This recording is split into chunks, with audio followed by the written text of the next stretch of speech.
नमस्कार दर्शकों, स्वागत है आपका हमारे चैनल पर। मैं कीर्ति शाकला और आज हम पहुंचे हैं विराटनगर जयपुर में। जी हाँ दर्शकों, यहाँ पर संत रामपाल जी महाराज जी का एक दिवसीय सत्संग कार्यक्रम का आयोजन हो रहा है।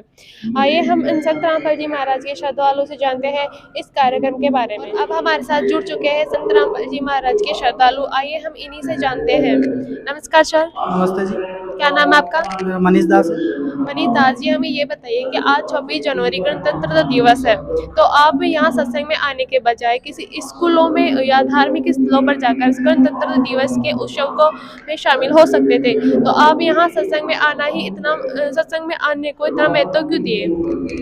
देखो जी, सबसे बड़ी पहली चीज़ तो ये है, हमें मनुष्य जन्म मिला है सद्भक्ति करने के लिए।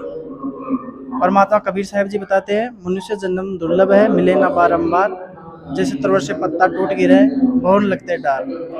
जिस प्रकार गणतंत्र दिवस मनाया जाता है, उसी प्रकार जैसे संत रामपाल जी महाराज जी यहाँ पर सत्संग का आयोजन कर रहे हैं, जो वास्तविक भक्ति है, सद्भक्ति है, वास्तविक मंत्र है, वो हमें परमात्मा उनका ज्ञान करवाते हैं और उसी के आधार पर हम स्वतंत्र रह सकते हैं, भक्ति करके अपने सतलोक जा सकते हैं।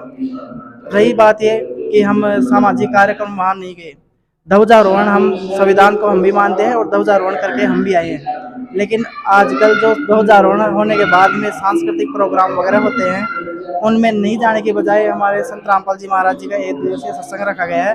यहाँ हम आए हैं परमात्मा सत्संग सुनने के लिए। परमात्मा कहते हैं, सत्संग की आधी घड़ी तब के वर्ष हजार, तो भी बराबर है नहीं, कहे कबीर विचार। वास्तव में जो गणतंत्र या स्वतंत्र का रूप है, वो संत रामपाल जी महाराज जी से भक्ति करके ही हम परमात्मा को साक्षात दर्शन करके और सतलोक जा सकते हैं। और सुनने में आया है कि संत रामपाल जी महाराज अनेक बुराइयों को छुड़वाते हैं, ये बात कहाँ तक सत्य है?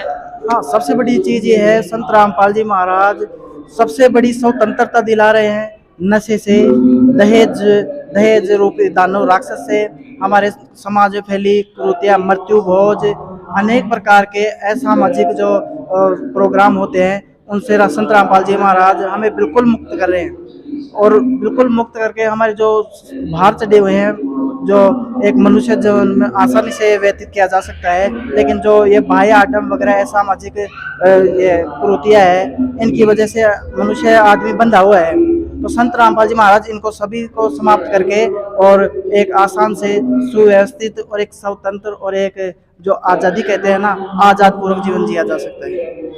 धन्यवाद सर। धन्यवाद। अब हम आगे की ओर चलते हैं और साइड में ही यहाँ पानी की व्यवस्थाएं की गई है। आइए हम संत रामपाल जी महाराज के श्रद्धालु जो यहाँ पानी की व्यवस्था के लिए खड़े हैं, उनसे बात करते हैं। नमस्कार सर। सच्चाई। आपका नाम क्या है?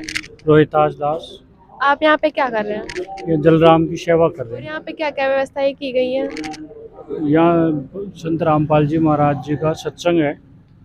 सत्संग के जैसे जलराम की सेवा कर रहे हैं, जो भी भगत आते हैं उनको जलराम पिलाने की सेवा में लग रहे हैं। भगत आ रहे हैं उनके लिए चाय राम की सेवा है, बाकी सत्संग की सुन रहे हैं भगत सब। धन्यवाद सर।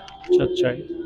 अब हम सत्संग स्थल पर चलते हैं और वहाँ की व्यवस्थाएं भी देखते हैं। अब हम मौजूद है सत्संग स्थल पर और आप देख सकते हैं यहाँ पे संत रामपाल जी महाराज एलईडी के माध्यम से सत्संग प्रवचन कर रहे हैं और उनके श्रद्धालु भी शांतिपूर्वक सत्संग ग्रहण कर रहे हैं। आप देख सकते हैं, महिलाएं एक साइड में बैठकर सत्संग सुन रही है और पुरुष एक साइड में। और आप जहाँ सुनने में आता है कि यहाँ छोटे से भी प्रोग्राम में हड़कंप मच जाती है, शोर शराबा होता है, और यहाँ संत रामपाल जी महाराज के शिष्यों को देखते हैं तो यहाँ पे सभी लोग इतनी शांतिपूर्वक सत्संग ग्रहण कर रहे हैं। ये वास्तव में बहुत अच्छी व्यवस्थाएं हैं।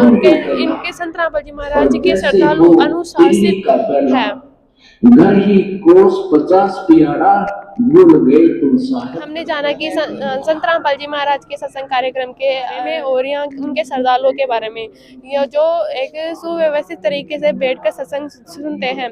ऐसी ही आध्यात्मिक जानकारी के लिए हमारे चैनल के साथ जुड़े रहे। धन्यवाद।